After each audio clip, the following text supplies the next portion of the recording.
If you ever find yourself lost in the woods at night, don't trust the silence, because sometimes the silence is listening. This happened last winter when I was driving back home from my cousin's wedding. It was already late, around 10:30 p.m., and I still had almost 2 hours to reach home. My GPS showed two routes: the main highway or a shortcut through a forest road that would save me 35 minutes. I chose the shortcut. Big mistake. At first, everything seemed normal.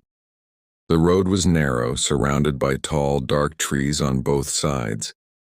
There were no streetlights, just my headlights cutting through the darkness. After about 15 minutes, my phone lost signal. No internet. No calls, nothing. I didn't think much of it. It was a forest after all. But then I noticed something strange. There were no animal sounds. No crickets. No wind, no birds. Just complete, unnatural silence. That's when my car radio suddenly turned on by itself. Just static. I quickly turned it off. A few seconds later, it turned back on. More static. And then, through the static, I heard something. A faint whisper. I froze. It sounded like someone saying, "Stop the car." I immediately turned the radio off again, my hand shaking. This is stupid, I told myself. Probably interference.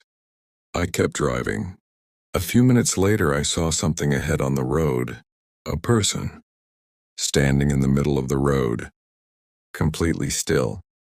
My heart started racing. The figure was tall and thin, wearing what looked like a long coat. I slowed down but didn't stop. As my headlights hit the person fully, I realized something was wrong. It wasn't moving. At all. Not even a small movement. I flashed my lights. No reaction. I honked. Nothing. I didn't want to get out. Something felt wrong, so I decided to slowly drive around them.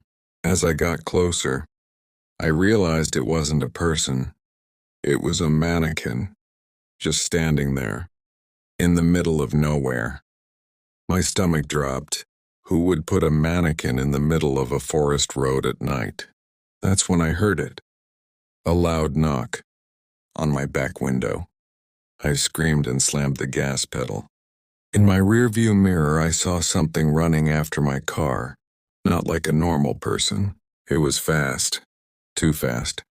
And it wasn't running normally. Its arms were swinging in strange, unnatural angles. I was going almost 80 km/h, and it was still keeping up for a few seconds before disappearing into the darkness. I didn't stop. I didn't look back again. But then my car started slowing down. The engine was still on. The fuel wasn't empty, but the car was losing speed, like something was holding it back. That's when all my headlights shut off. Complete darkness. The engine died, and my car stopped, right in the middle of the forest. I tried restarting it. Nothing. Again. Nothing. And then I heard footsteps. Slow, crunching leaves, coming from behind my car. I locked all the doors. My breathing became heavy. The footsteps stopped, right behind my trunk. Then, another knock. But this time it wasn't loud. It was gentle, like someone politely asking to be let in. I didn't move, didn't speak. Then I heard a voice, right outside my window, soft. "Come." Why did you ignore me? I turned my head slowly toward the driver's window. And I wish I hadn't. There was a face pressed against the glass.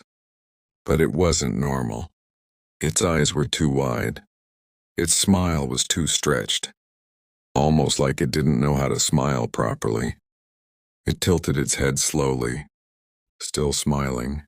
I shut my eyes and kept pressing the ignition again and again. And suddenly, the car started. The headlights turned on. The face was gone. I didn't waste a second. I drove as fast as I could.